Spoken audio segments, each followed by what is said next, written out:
Voice நேயர்களுக்கு வணக்கம். நாம தொடர்ந்து இந்தியா பாகிஸ்தானுக்கு இடையே நடக்கக்கூடிய இந்த பதட்டமான சூழல் பத்தியும் இப்போ என்னெல்லாம் நடந்துட்டு இருக்குது அப்படின்றத பத்தியும் பல வீடியோக்கள்ல பேசிட்டு இருக்கோம். அதோட கண்டினியூவேஷனா தான் இந்த வீடியோவும் இருக்க போகுது. இந்தியாவுக்கும் பாகிஸ்தானுக்கும் இடையே போர் நடக்க போகுது அப்படின்ற மாதிரி பல தகவல் கிடைச்சது. அதை நம்மளும் சொல்லியிருந்தோம். இந்த வீடியோக்களுக்கு கீழே வரக்கூடிய சில கமெண்ட் எப்படி இருக்கு அப்படின்னா, நீங்களும் போர் நடக்க போகுதுன்னு சொல்லிட்டே தான் இருக்கீங்க. ஆனா போர் நடந்த பாடே இல்லையே, நடக்குமா நடக்காதா, இல்ல உங்க வியூஸுக்காக இஷ்டத்துக்கு அடிச்சு விடுறீங்களா அப்படின்ற மாதிரி கூட சிலர் கமெண்ட் பண்றாங்க. பொதுவாகவே எந்த நாடும் போர் நடக்க போறத விரும்ப மாட்டாங்க. பொதுவா ஒரு போர்னு எடுத்துக்கிட்டோம் அப்படின்னா அங்க பொருள் சேதம் ஏற்படும். பொருள் சேதத்தை விட உயிர் சேதம்ன்றது அதிகமா ஏற்படும். சில அப்பாவி மக்கள் கூட இறக்க நேரிடும். இதனாலேயே போரை விரும்ப மாட்டாங்க. அப்படி இருக்க சூழல்ல இந்தியா என்ன சொல்லுது அப்படின்னா, இந்த தாக்குதல் நடத்தின அவங்க எங்களுக்கு வேணும், அவங்கள கொடுத்துட்டீங்கன்னா எந்த பிரச்சனையுமே இருக்காது, அப்படி அவங்களுக்கு நீங்க ஆதரவு கொடுத்தீங்கன்னா தான் போர் நடக்க கூடும் அப்படின்ற மாதிரி சொல்றாங்களே தவிர கட்டாயமா போர் நடந்தே தீரும் அப்படின்ற மாதிரி சொல்லல. சோ இந்த ஒரு விஷயத்தை நம்ம தெளிவா புரிஞ்சுக்கணும். அது மட்டும் இல்லாம பாகிஸ்தானுடைய பாதுகாப்புத்துறை அமைச்சர் சில விஷயங்களை சொல்லியிருக்காரு. அவர் சொன்ன சில விஷயங்கள் நேருக்கு மாறா இருக்கு. முதல்ல ஒண்ணு சொல்றாரு, அதுக்கப்புறம் நான் சொல்லவே இல்லைன்ற மாதிரி பிளேட்டையும் திருப்பி போடுறாரு. அதெல்லாம் என்னென்ன, இப்போ என்ன நடந்துட்டு இருக்கு அப்படின்றதான் இந்த வீடியோல பார்க்க போறோம். வாங்க வீடியோக்குள்ள போலாம். நான் ஏற்கனவே சொன்ன மாதிரியே பாகிஸ்தான் சென்டிமெண்ட்டை கையில் எடுக்கிறாங்க. இப்ப ரீசெண்டா பாத்தீங்கன்னா நம்ம இண்டஸ் வாட்டர் ட்ரீட்டியை ரத்து பண்ணதுக்கு அப்புறமா பாகிஸ்தான்ல இருக்கக்கூடிய ஷெனாப் நதி வறண்டு போயிருக்கு. அது வறண்டு போன மாதிரியான சேட்டலைட் போட்டோ ஒன்று எடுத்து நெட்ல விடுறாங்க. இதன் மூலியமா அவங்க ஒரு ப்ரொபகேண்டாவை செட் பண்றாங்க. என்னன்னா, இங்க பாருங்க, இந்தியா வந்து இண்டஸ் வாட்டர் ட்ரீட்டியை ரத்து பண்ணிட்டு அதனால எங்க நதியெல்லாம் வறண்டு போயிடுச்சு, இன்னும் கொஞ்சம் நாள்ல விவசாயிகளுக்கு சுத்தமா தண்ணியே கிடைக்காது அப்படின்ற மாதிரி நான் ஆல்ரெடி சொன்னேன். இந்த ஒரு ப்ரொபகேண்டாவை இப்ப மறுபடியும் கையில எடுத்திருக்காங்க பாகிஸ்தானுடைய பாதுகாப்புத்துறை அமைச்சர் பாகிஸ்தான்ல இருக்கக்கூடிய சமா டிவின்னு ஒரு டிவில ஒரு இன்டர்வியூ கொடுக்குறாரு. இந்த சமா டிவி இதுக்கு முன்னாடி யூடியூப்ல எல்லாம் இருந்துச்சு. இப்போ நம்முடைய மத்திய அரசு வந்து சில சேனல்கள், பாகிஸ்தானுடைய சில சேனல்களை வந்து இந்தியால முடக்கி இருக்காங்க. அதுல முடக்கப்பட்ட ஒரு சேனல் தான் இந்த சமா டிவி. இதுல அவர் ஒரு இன்டர்வியூ கொடுக்குறாரு. அந்த இன்டர்வியூல அவர் என்னெல்லாம் பேசியிருக்காரு, முக்கியமா அவர்கிட்ட கேட்கப்பட்ட ஒரு கேள்வி என்ன அப்படின்னா, இந்தியாவுக்கும் பாகிஸ்தானுக்கும் இடையே ஒரு போர் வரப்போகுது, இந்தியா எப்போ வேணாலும் பாகிஸ்தானை தாக்கிடும் அப்படின்ற மாதிரி ஒரு சூழல் நிலவுதே, இதை பற்றி நீங்கள் என்ன நினைக்கிறீங்க அப்படின்னு அவங்க கேட்டதுக்கு அவர் என்ன சொல்லியிருக்காரு, யோசிக்காம உடனே ஒரு விஷயம் சொல்கிறாரு. என்னன்னா, நாங்களும் எதிர்த்து தாக்குறதுக்கு ரெடியாக தான் இருக்கோம்.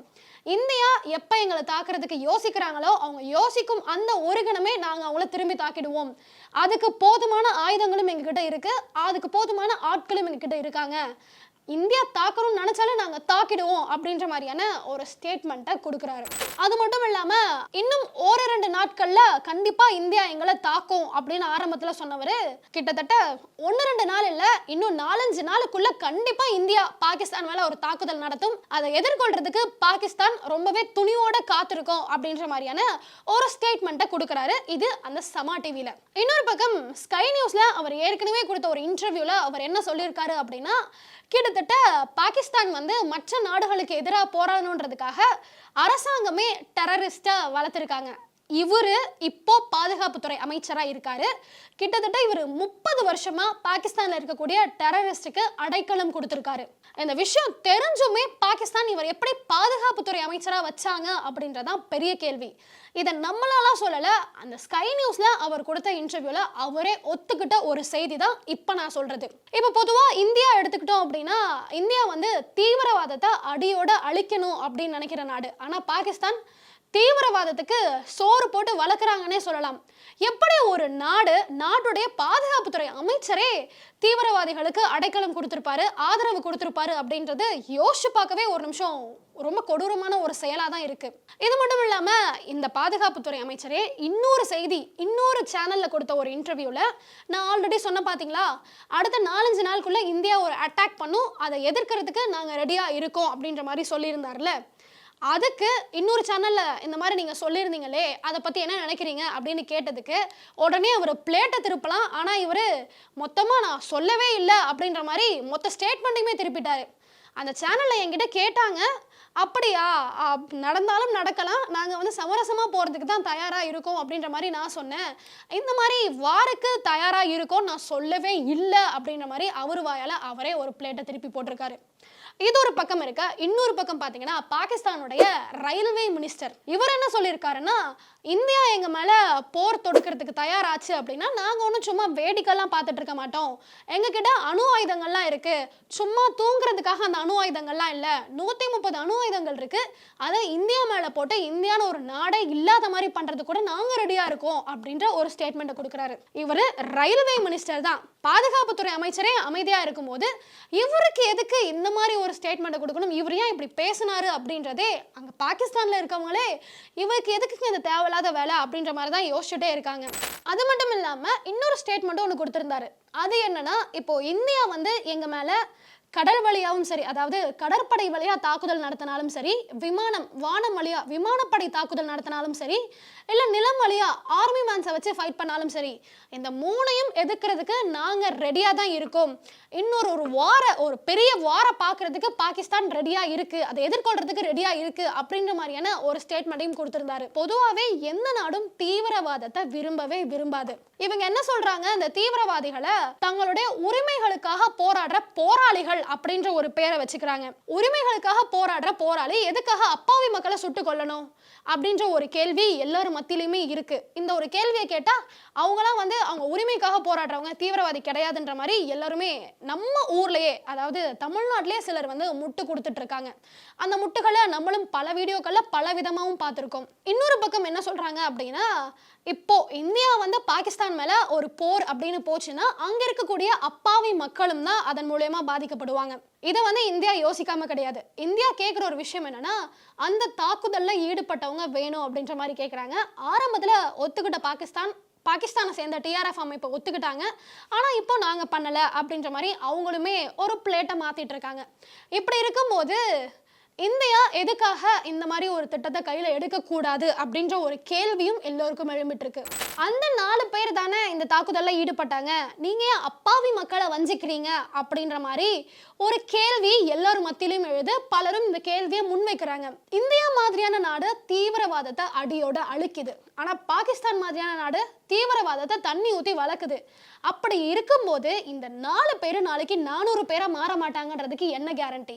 யாராலையுமே எந்த உத்தரவாதமுமே சொல்ல முடியாது. அப்படி இருக்கும்போது இந்த மாதிரியான சில கேள்விகளை எப்படி கேட்கறாங்க அப்படின்றதே தெரியல. சிலர் வந்து இந்தியா மனசாட்சி இல்லாம பண்ணுது, யாரோ பண்ண தப்புக்கு அப்பாவி மக்களையும் பழி வாங்குறீங்க அப்படி அப்படின்ற மாதிரி பல ஸ்டேட்மெண்ட் சொல்றாங்க. இந்த பெஹல்காம் தாக்குதல்ல செத்தவங்க யாரு? இவங்க அப்பாவி கிடையாதா?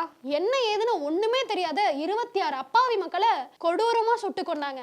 இதுக்கு பேர் என்ன சொல்லுவாங்க? இவங்கெல்லாம் அப்பாவி இல்லையா? இவங்களை பத்தியே யாருமே பேச மாட்டேன்றாங்க. ஒரு நாள் பேசினாங்களா, 2 நாள் பேசினாங்களா, அவ்வளவுதான். இப்பெல்லாம் அதை பத்தி அந்த மக்களை பத்தி எடுக்கிறதே இல்லை. அதை விட்டுட்டு இவங்க பாவம், இவங்களையே தண்டிக்கிறீங்க அப்படின்ற மாதிரியான ஒரு ஸ்டேட்மெண்ட் தான் இந்தியாவில் இருக்கக்கூடிய சிலரும் இப்ப வர சொல்லிக்கிட்டே இருக்காங்க. நம்ம பேசுற இந்த நிமிஷம் வர அந்த ஸ்டேட்மெண்ட் தான் கொடுத்துட்டு இருக்காங்க.